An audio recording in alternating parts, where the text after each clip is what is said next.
Well, those guys who believe that they are the rightful rulers of a global fiefdom believe that one way or another, mankind has to have something that he's shit scared of.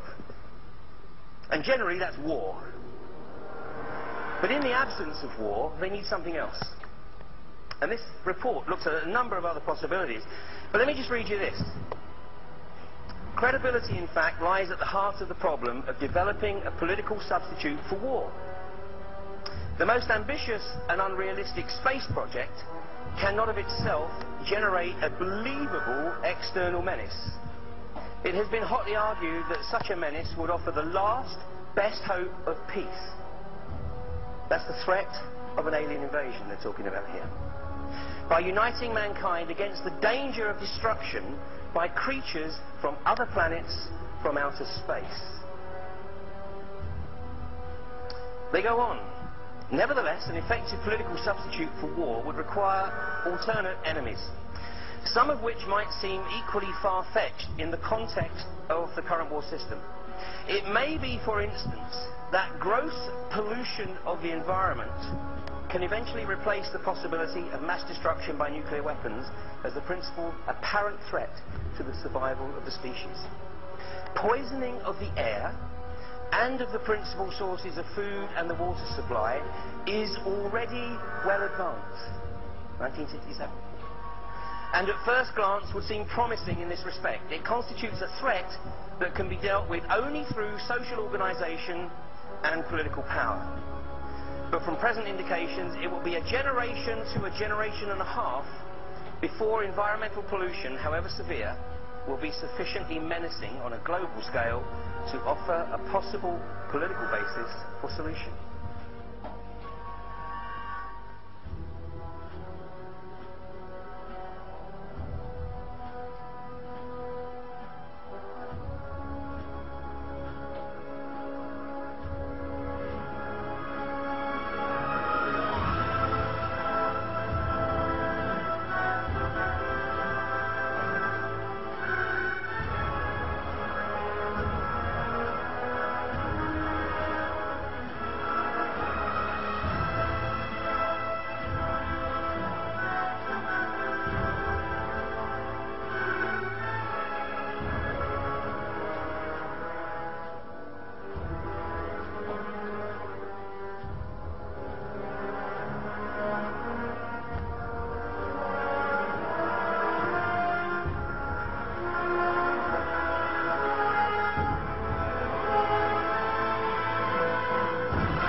Mount Herman, this is where the Watchers were deposited.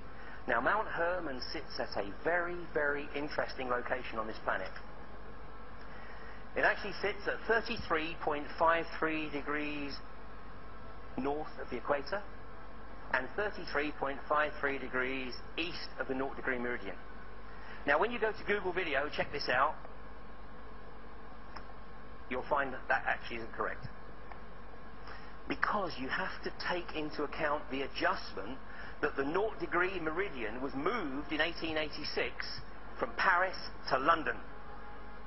So were these guys trying to hide something?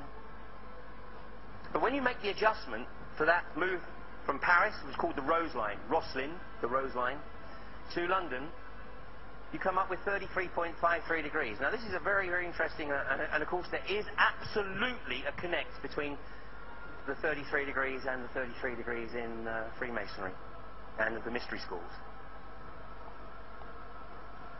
The Earth is 21,600 nautical miles in circumference, and of course that's 360 degrees. So when you take the equation, you take 33.53 degrees divided by 360 multiplied by 21,600, guess what you come up with? 2,012 nautical miles. So Mount Herman, the exact place where the Watchers were deposited X number of years ago, sits at 2,012 nautical miles north of the equator and east of the 0 degree meridian. So these guys, they don't know for sure. They don't know for sure. But let me tell you right now, they are scared shitless that this might be right, and that their time in the ascendancy on this planet is coming to an end. You remember that the Israelis launched an attack on southern Lebanon under the pretense of one of their soldiers being kidnapped.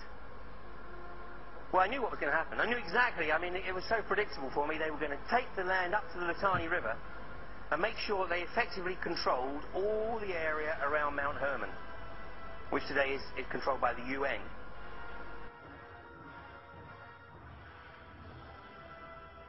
The Israelis ran hundreds of sorties and dropped these cluster bombs in that whole area, making that whole area around Mount Hermon completely uninhabitable.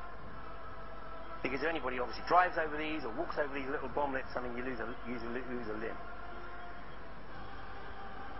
So, I mean, obviously the Zionist agenda is very clearly spelled out on their flag. It's one of only 2 flags in the world that has territorial ambitions encoded into it.